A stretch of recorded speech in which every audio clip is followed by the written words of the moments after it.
Trump authorizes long-range strikes on Russia, Russia using tankers to launch drones against European countries, and Stubb made a surprise statement on shooting down Russian jets. We will talk about this with political analyst, European Leadership Network UK member Alexandra Filippenko. Alexandra, glad to see you, and thank you for joining us. Thank you for having me. I'm glad to be here. Alexandra, Kit Kellogg, yes, President Donald Trump's special envoy for Ukraine, has stated that Trump has authorized Kyiv to launch long-range strikes on Russia. A quote from Kellogg, when asked if Trump's position means that Ukraine can conduct long-range strikes on Russia, I think reading what he has said and reading what Vice President Vance has said, as well as Secretary Rubio, the answer is yes. Use the ability to hit deep. Kellogg added that there are no such things as sanctuaries. In response to a follow-up question on whether Ukrainian forces have permission to use US-supplied weapons in this way, he said it's mixed. How realistic is it that the US would approve the transfer of Tomahawk cruise missiles to Ukraine, given their strategic capabilities and range? Well, this is a very important step by the Trump administration. Possibly that could happen, and we can see that. And we've heard some, let's say, hints from the Trump administration by President J.D. Vance, who said on September 28th that the U.S. is actively considering whether to supply Ukraine with Tomahawk long-range missiles and cruise missiles. What's important, that these are the missiles that can be used from ships. Vance emphasized that President Trump will make the final determination on the decision, and it will be based on U.S. national interest. And Kit Kellogg, in his interview to Fox News, also said that, yes, suggesting that, taking into consideration what Vice President Vance said and what Marco Rubio said, State Secretary, that there are those possibilities that we might see those long-range missiles that are that might be extremely important, of course, with a range of 2,500 kilometers, 2,500 kilometers, that would represent a major shift in U.S. policy. And even the decision is a shift. Even the decision, if this decision is going to be made, this is a grand shift in American policy, because as the same with Patriot missiles, we understand they won't be at Ukrainian front lines immediately, and we need to take that into consideration. We need to realize that. And also, even they might come as late as 2026. This might happen that late, but this will mean a major shift. And this, of course, will mean that Ukraine can hit targets across Russia and on Russian territory, and of course military targets as usual, because unlike Russia, Ukraine is hitting only military targets on Russian territory.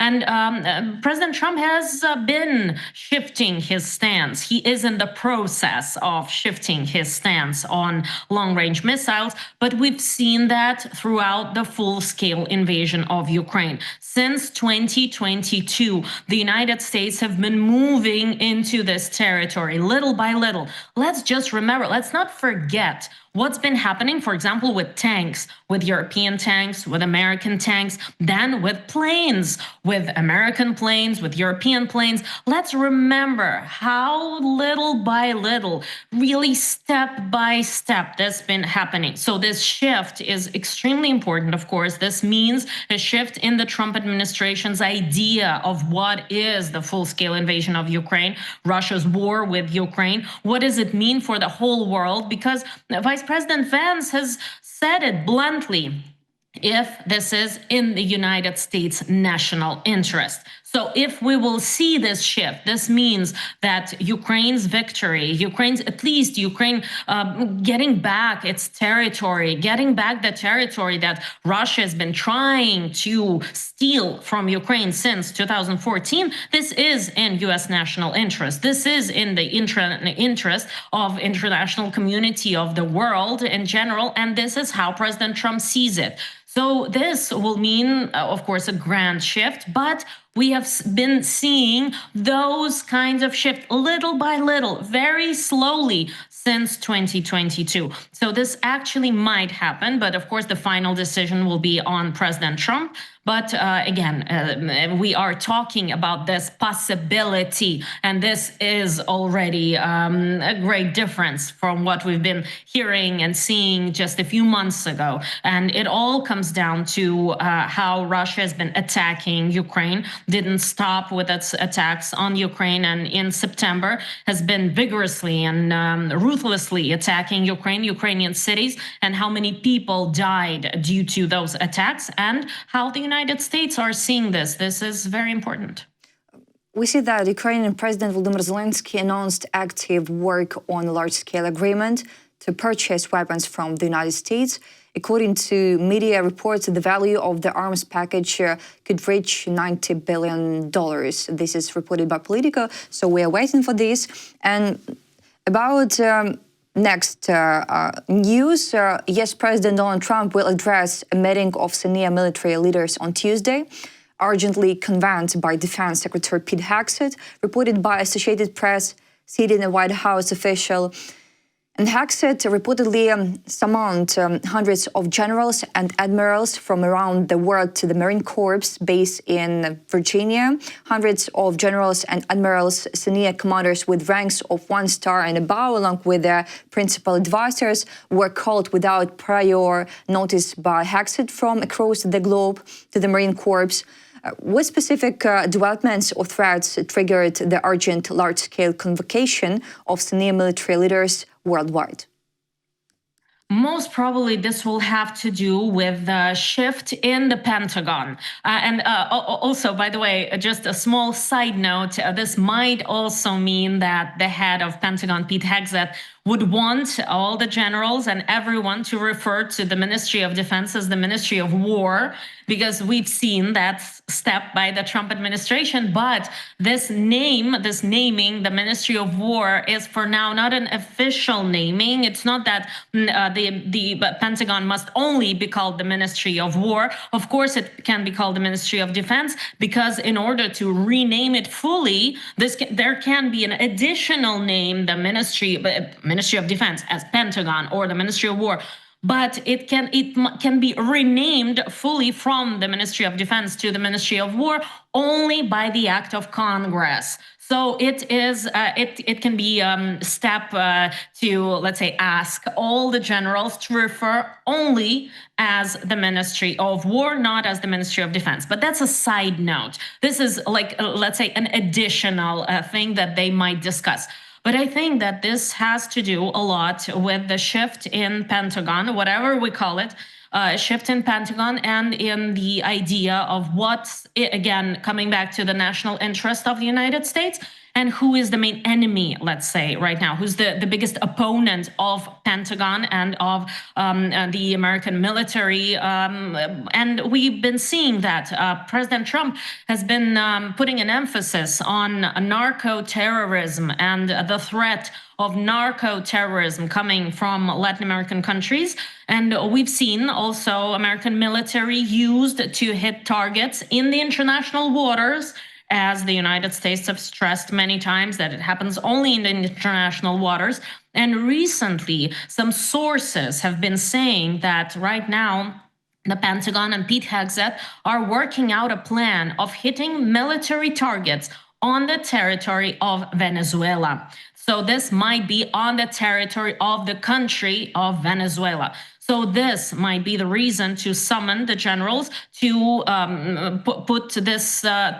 let's say, shift their attention from some threats coming in the Asia-Pacific region regarding China and regarding maybe even Russia, regarding the European continent, to the Latin American continent. What might be happening if the United States are hitting targets on the territory of Venezuela? What might be done by countries that are not supporting Venezuela fully, but are standing by, let's say, and looking at what is happening with Nicolas Maduro and the Venezuelan government? And might there be any danger coming from Russia and China if there are some targets hit on the territory of Venezuela. So this might be one of the points of discussion. And also, we must understand that, of course, the NATO alliance in general, and NATO countries and the United States, of course, being one of the major NATO countries,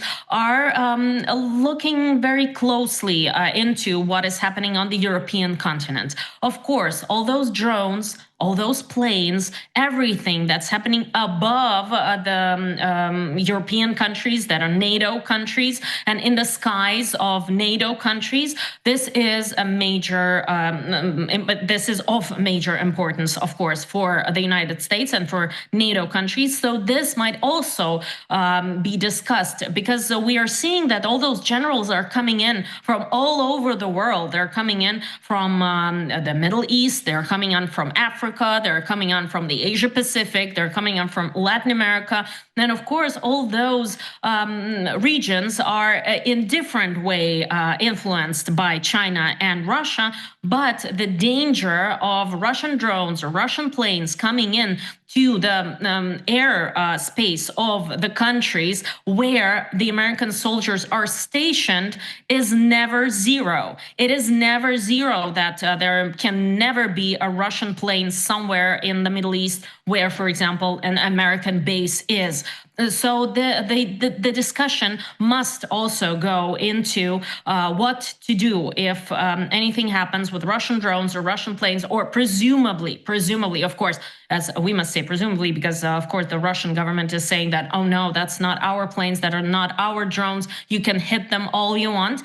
So presumably, if Russian planes are in the airspace of those countries where American soldiers are and where the American bases are, what the response should be. So this must also be discussed.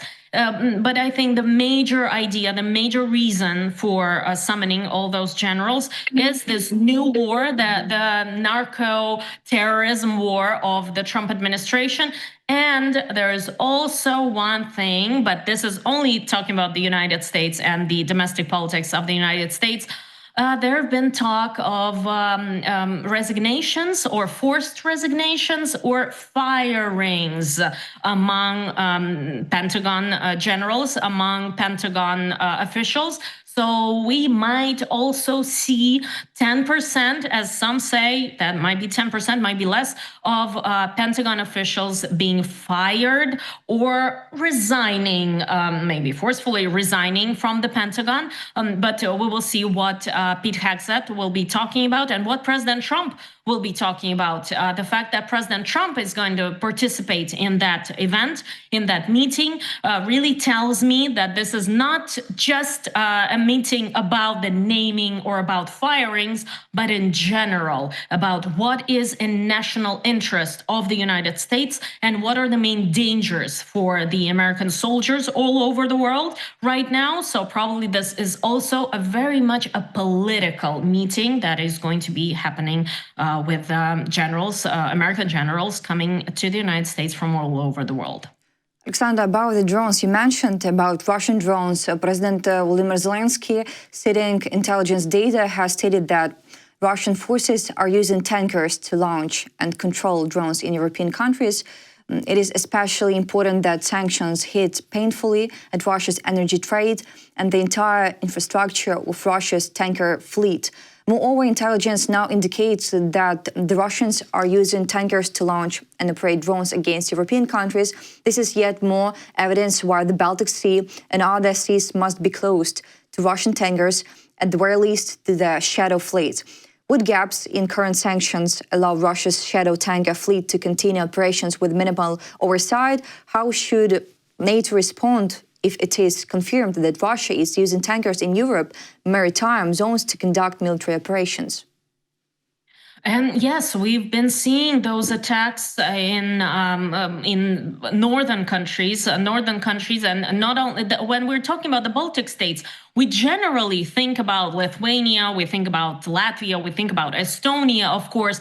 But what we are seeing more and more, of course, we need to, when we talk about NATO, when we talk about Baltic states, we should also talk about Sweden. We should also talk about Norway in a way, but Northern Sea, let's say. But we should also talk about Finland and those countries that are being under threat, and of course Denmark. And we've seen how the airports of Denmark in different cities have been closed for the reason of attacks, or not attacks, but at least the appearance of Russian drones above Copenhagen or near to Copenhagen. So, of course, when we're talking about the Baltic states and the Baltic Sea in general and the North Sea also, there is this danger of Russian shadow fleet using those vessels as starting points for those drones.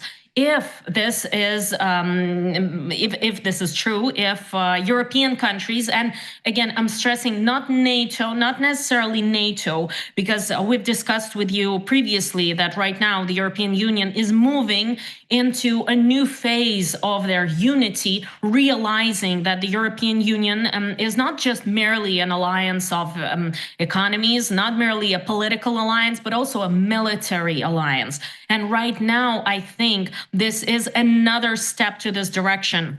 That not just NATO countries, we are, of course, they are NATO countries, but we need to understand that these are European countries, that these European countries are realizing more and more that they have to take matters into their own hands. So maybe we will see more restrictions from those particular European countries and NATO countries, of course, not of the European Union, but of those particular NATO countries. Of course, Latvia, Lithuania, Estonia, Sweden, Norway, Denmark, Finland, all of them getting together and restricting Russian fleet. Maybe not all European countries are ready to do that. And again, if we're talking about the European Union, we kind of not talk about the UK. But the UK, maybe the United Kingdom is not ready for it. Maybe France, maybe Spain, maybe Portugal. Maybe they're not ready for it. Italy or other countries that have access to seas where Russian shadow fleet might be operating. But the Northern European countries might be and probably must be and should be taking matters into their own hands. We should not forget about Iceland also. Of course, the Norwegian Sea and Iceland in general is the country that is also might be the target of Russian drones and of Russian fleet in general. Russian shadow fleet and drones being launched from the shadow fleet. Iceland is usually seen a little bit out of this issue, out of this question, but all those northern countries will and probably may take matters into their own hands, talking about their security and really controlling who is using the Baltic Sea, who is using this territory. Of course, there is this extremely difficult question of Kaliningrad that has the access to the Baltic Sea, and this is part of Russia. But this issue of Kaliningrad, of course, must be discussed, and maybe we will see more activity from those northern countries. And coming back to the United States, this is exactly what President Trump wants to see. This is exactly what the current U.S. administration wants to see, taking matters into their own hands. And probably this is what we're going to see from Lithuania, Latvia, Estonia, Sweden, Finland, Norway, and Denmark. In a CNN interview, President Alexandra Stubb commented on U.S. President Donald Trump's recent call for NATO countries to shoot down Russian drones in their airspace. And during the interview, CNN asked Stubb how he would respond to an airspace violation, specifically whether he would order the drones shut down. He said, Stubb replied, "No, we have protocols. So basically what happens is that first we verify, then we announce, and then it's the Air Force that decides what needs to happen." How does Finland's airspace violation protocol differ from the more aggressive posture suggested by President Trump? How might Stubb's response be perceived by Moscow as restraint, hesitation, or an opportunity to test boundaries? Well, Moscow is trying to test boundaries all the time, and I even, if I may, I don't. It's not that I correct you, but I want to add something. I think when we talk about the testing, we're past that point. I think it's not testing. It's not just testing. Russia is acting. It's activity of Russia. And when we talk about testing, this implies something not that dangerous because it's just testing, but this is actually already very dangerous. We don't know what those drones have. We don't know what those planes have just on board, let's say, and those drones have carrying around the European nations, above the European nations. So this is actually already very, very dangerous. So Finland is, although Finland as a country that borders Russia fully understands the dangers, fully understands what it means to be the Russian neighbor, but also Finland is trying to be cautious in a way. Finland is trying to not to escalate, let's say, but what President Stubb have been also quoting, Sergei Lavrov,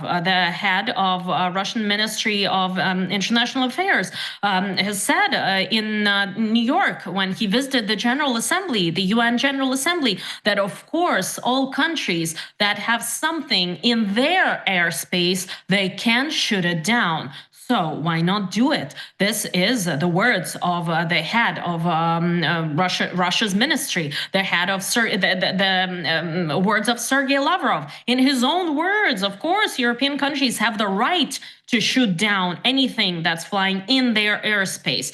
And why wouldn't European countries do that?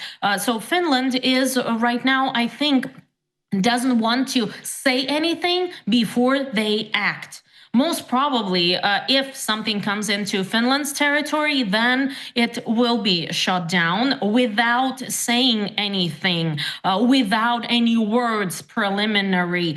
So this, I think, what we might see from Finland, not, let's say, saying to the world, saying to everyone and to Russia that, oh, we will definitely shoot everything down. They will act.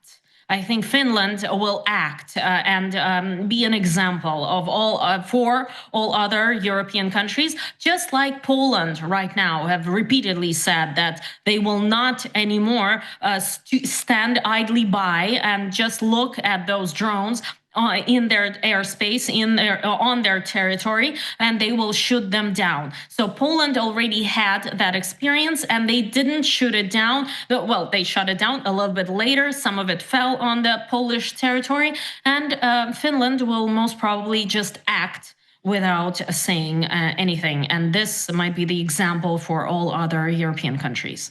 Alexandra, thank you so much for your insightful analysis. We appreciate your expertise and look forward to discussing this further with you. I need to say that we were talking with political analyst, European Leadership Network UK member Alexandra Filippenko. Alexandra, I wish you all the best and see you. Thank you very much. See you soon.